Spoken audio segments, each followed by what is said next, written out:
ओम नमो भगवते वासुदेवाय। वासुदेवाय हरि वासुदेवाय। आप सभी का स्वागत है मेरे YouTube चैनल भक्तिपीडिया पर। गीता के अनुसार कोई नहीं देगा तेरा साथ, यहाँ तुझे लड़ना भी खुद है और संभलना भी खुद है। हे अर्जुन, व्यक्ति जो चाहे बन सकता है यदि वह विश्वास के साथ इच्छित वस्तु पर लगातार चिंतन करे। श्रीमद् भगवद गीता के अनुसार जीवन में कुछ भी स्थायी नहीं है, इसीलिए स्वयं को अधिक तनावग्रस्त ना करें। आज के इस वीडियो में आप रिस्पॉन्ड करने वाले हैं श्रीमद् भागवत गीता के 10वें अध्याय का। और अगर आपने इससे पहले के अध्याय नहीं सुने हैं तो उनको भी आप ज़रूर सुनिएगा। तो आइए श्रवण करते हैं श्रीमद् भगवत गीता के 10वें अध्याय के महात्म्य का। तो भगवान शिव कहते हैं, देवी अब तुम 10वें अध्याय के महात्म्य की परम पावन कथा सुनो, जो स्वर्ग रूपी दुर्ग में जाने के लिए सुंदर सोपान और प्रभाव की चरम सीमा है। काशीपुरी में धीर बुद्धि नाम से विख्यात एक ब्राह्मण था, जो मेरे प्रिय नंदी के समान भक्ति रखता था। वे पावन कीर्ति के अर्जन में तत्पर रहने वाला, शांत चित्त और हिंसा, कठोरता और दुस्साहस से दूर रहने वाला था। जितेंद्रिय होने के कारण वह निवृत्ति मार्ग में स्थित रहता था। उसने वेद रूपी समुद्र का पार पा लिया था। वह संपूर्ण शास्त्रों के तात्पर्य का ज्ञाता था। वह मन को अंतरात्मा में लगाकर सदा आत्म तत्व का साक्षात्कार किया करता था। अतः जब वह चलने लगता तब मैं प्रेमवश उसके पीछे दौड़ दौड़ कर उसे हाथ का सहारा देता रहता था।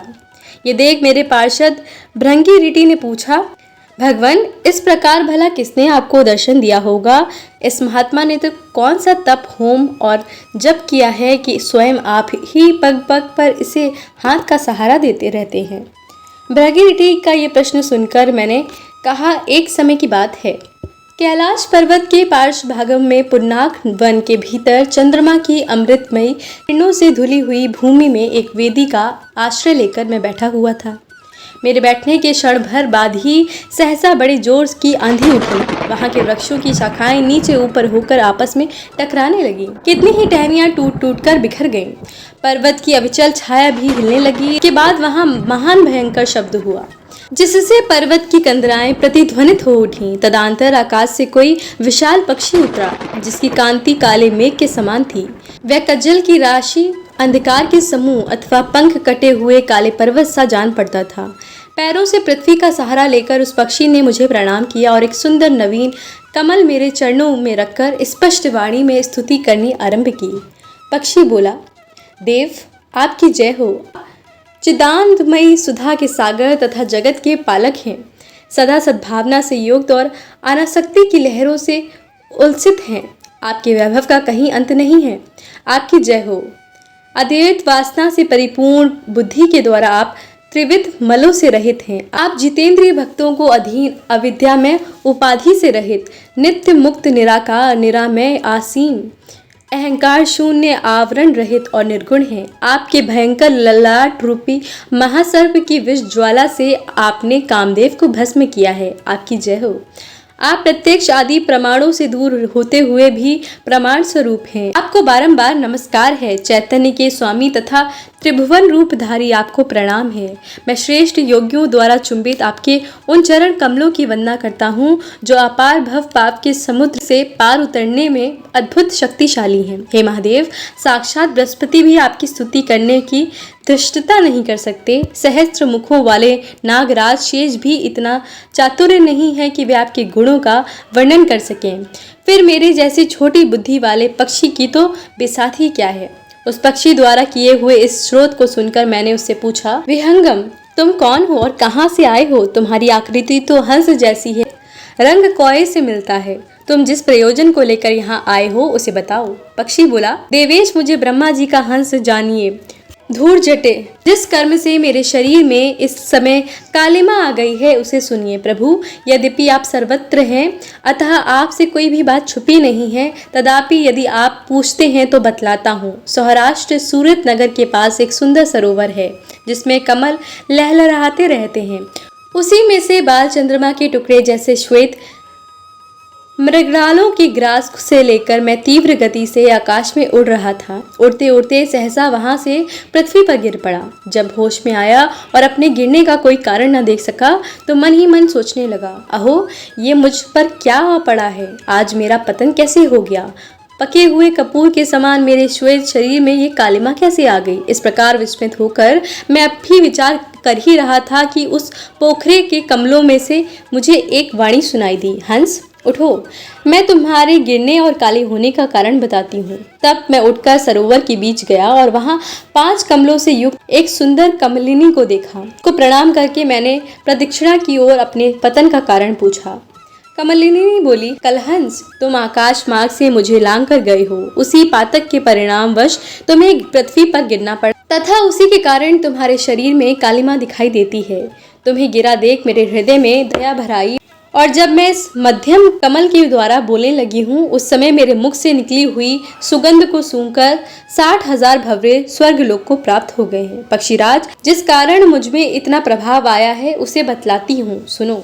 इस जन्म से पहले तीसरे जन्म में मैं इस पृथ्वी पर एक ब्राह्मण की कन्या के रूप में उत्पन्न हुई थी। उस समय मेरा नाम सरोज वंदना था। मैं गुरुजनों की सेवा करती थी, सदा एकमात्र पतिव्रत के पालन में तत्पर रहती थी। एक दिन की बात है, मैं एक मैना को पढ़ा रही थी। इससे पति सेवा में कुछ विलंब हो गया। इससे पति देवता कुपित हो गए और उन्होंने शाप दिया, पापिनी, तू मैना हो जा। मरने के बाद यद्यपि मैं मैना ही हुई, तथापि पातिव्रत के प्रसाद से मुनियों के ही घर में मुझे आश्रय मिला।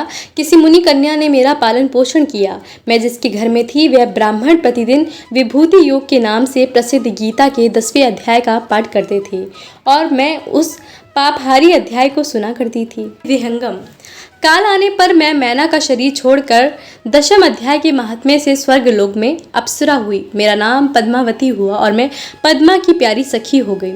एक दिन मैं विमान से आकाश में विचर रही थी। उस समय सुंदर कमलों से सुशोभित इस रमणीय सरोवर पर मेरी दृष्टि पड़ी और इसमें उतरकर जो ही मैंने जलक्रीड़ा आरंभ की, त्यों ही दुर्वासा मुनि आधम के। उन्होंने वस्त्रहीन अवस्था में मुझे देख लिया।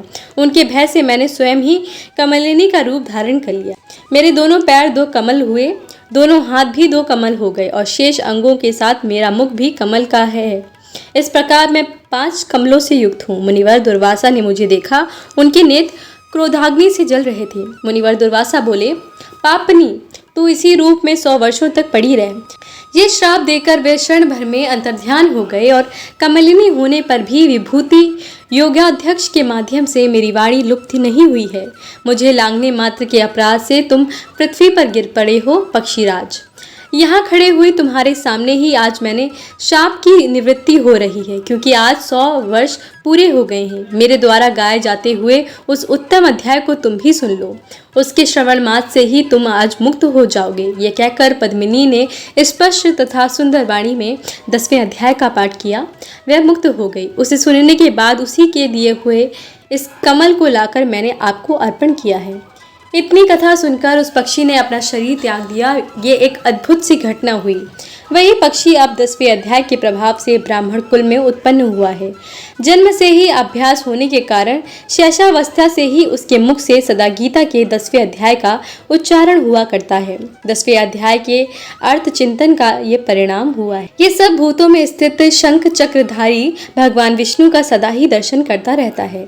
इसकी स्नेहपूर्ण दृष्टि जब किसी देहधारी के शरीर पर पड़ जाती है, तब वे चाहे शराबी हो या ब्रह्म हत्यारा ही क्यों ना हो, मुक्त हो जाता है तथा पूर्व जन्म में अभ्यास किए हुए 10वें अध्याय के महात्म्य से इसको दुर्लभ तत्व ज्ञान प्राप्त हुआ था तथा इसने जीवन मुक्ति भी पा ली है। अतः जब ये रास्ता चलने लगता है तो मैं इसे हाथ का सहारा दिए रहता हूँ।